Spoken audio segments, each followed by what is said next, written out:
Let's talk top-tier military geniuses. Julius Caesar, the guy outsmarted his enemies while outnumbered, deep in hostile territory. Alexander the Great, the dude's entire strategy was invade anything that's east and never lose. And then he never lost. Genghis Khan, his track record ain't quite so flawless. Did he unite the Mongols? Eventually, after getting sent back to square one a couple of times. Did he conquer a kingdom or two?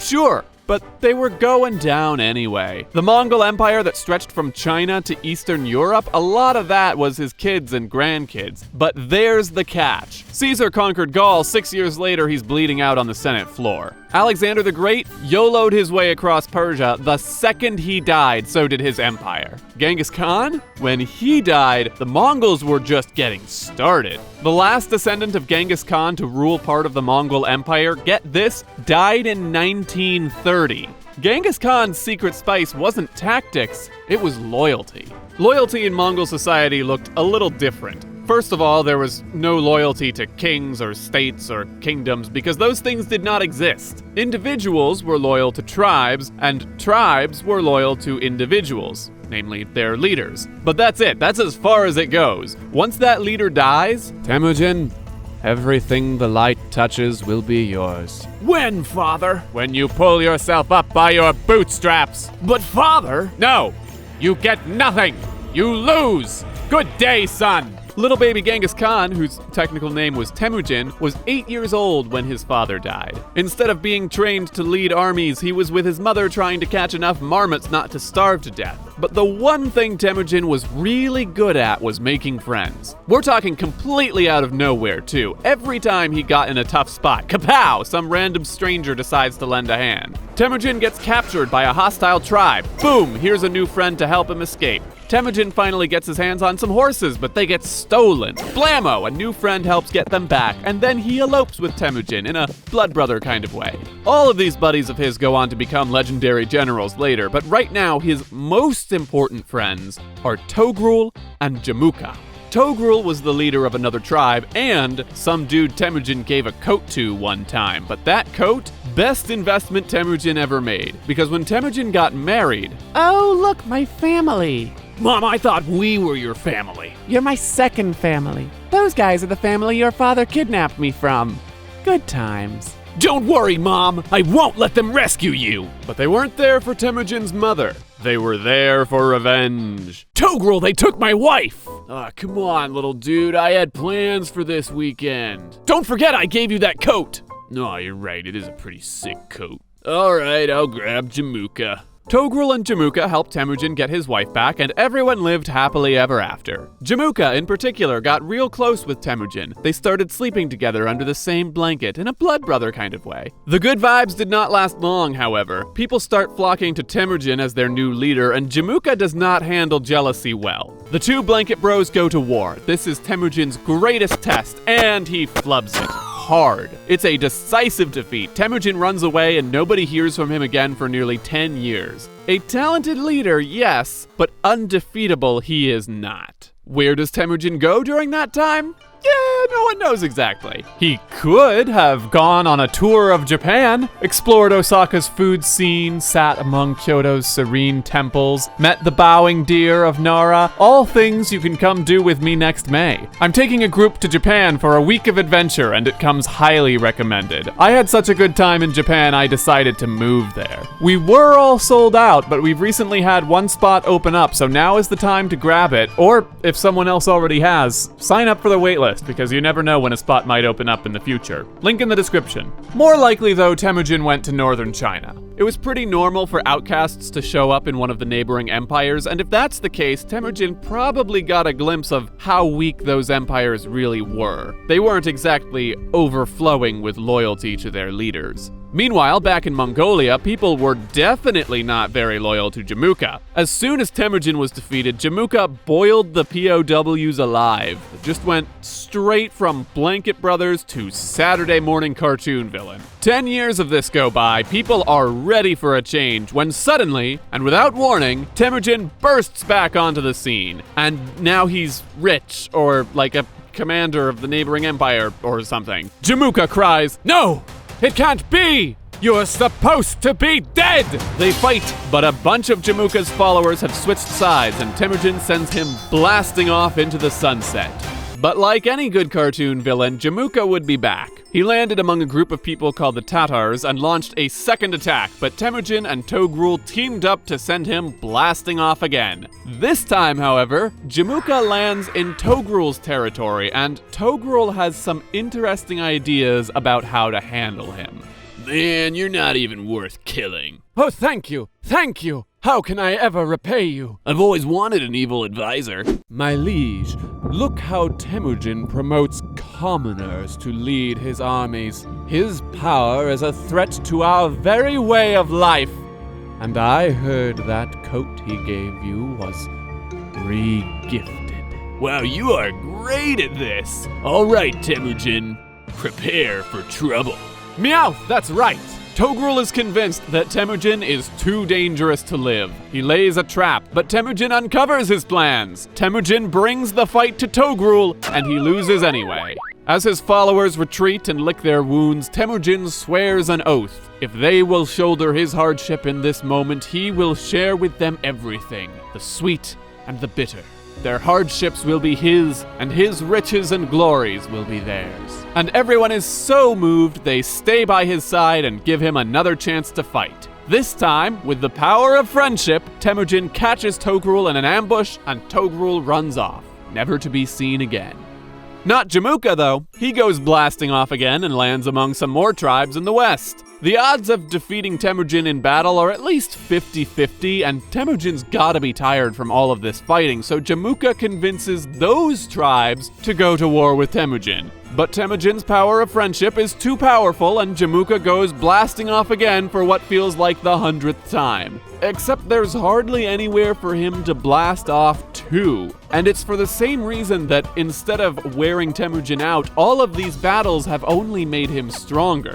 When Temujin defeated an army, instead of boiling the men alive like some people, he had integrated them into his own army. And now, Temujin has united all of Mongolia just chasing around this one dude. With nowhere else to run, Jamukha's friends finally get tired of playing Team Rocket and decide to turn him in. And Temujin has some interesting ideas about how to handle him. Kill the friends, let Jamukha live. Say what now? If there's one thing I won't allow, it's betrayal. Also, there's like a non-zero chance that if you betray me and then run away, I might end up conquering the entire world chasing you. What do you say, friends? My friend, I respect the hustle, but I'm done running. My feet are killing me. So what do you say you send me flying so far I'll never come back down? Anything for you, brother.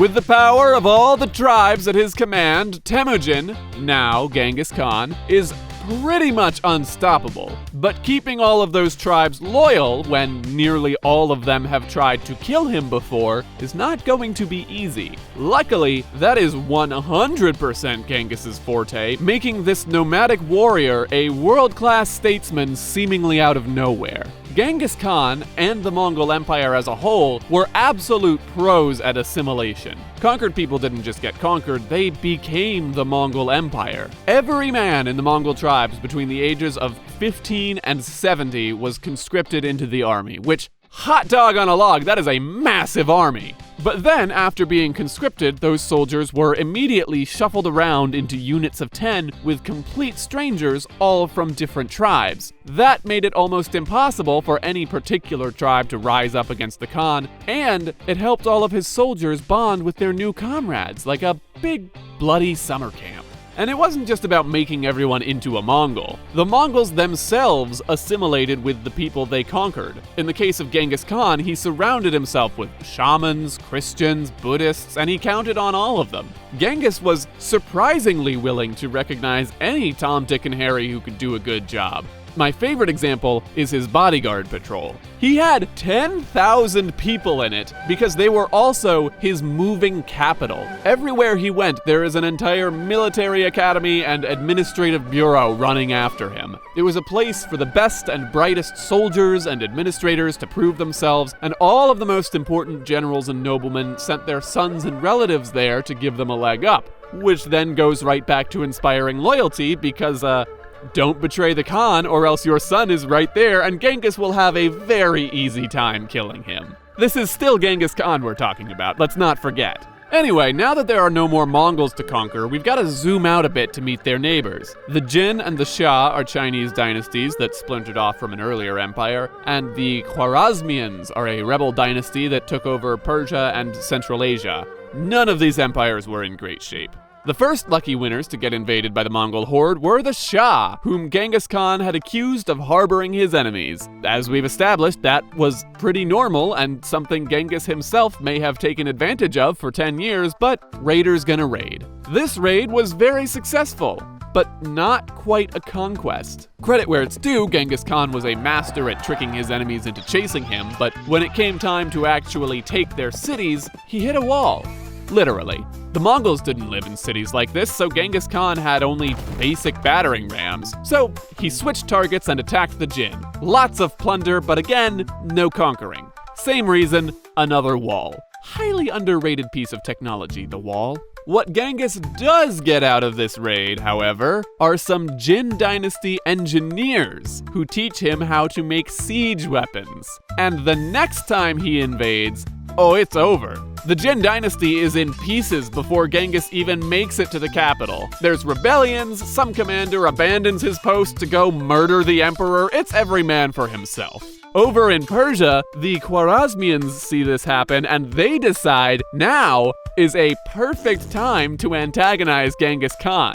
I guess they figured the Mongols couldn't handle a war on two fronts, but what was the plan? They captured a merchant caravan from Mongolia and then killed the diplomat sent to sort things out.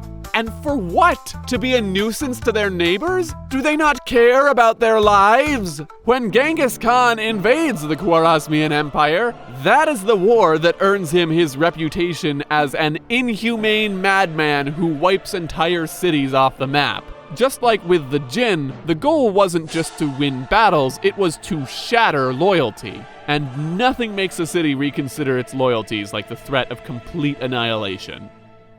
But you know what's more fun than blood and gore? Matters of succession, am I right? I think Genghis Khan thought so. Once again, Alexander the Great, meet Genghis Khan. Both dudes very good at taking stuff, but one of them was an awful lot better at keeping stuff. One advantage Genghis Khan had over Alexander was an adult son, but that wasn't the end of the story. Genghis could have chosen his oldest son to inherit everything and call it a day, but his firstborn son was in a feud with his second-born son, so choosing either of them would have meant tearing the empire apart in a civil war the instant Genghis Khan dies. And the Mongols don't have time for that, they've got Europeans to terrorize. Looking at his other sons, the most obvious candidate seems to be his fourth son, Tolui, who was the greatest warrior in the family. But Genghis Khan didn't want the empire to be led by the greatest general, because his third son, Ogadai, inspired the most loyalty. People genuinely liked him, and even if his brother was better on the battlefield, Ogadai could trust his most capable subordinates to get the job done, just like Genghis Khan himself. When Genghis Khan died a few years later, he might not have finished conquering the world, but he had completely upended the Mongol way of doing things and laid the groundwork for much more to come. When his father died, Genghis had been left with nothing. But when Genghis Khan died, he left his son with an empire stretching from the Pacific Ocean to the Caspian Sea. And it was only going to get bigger.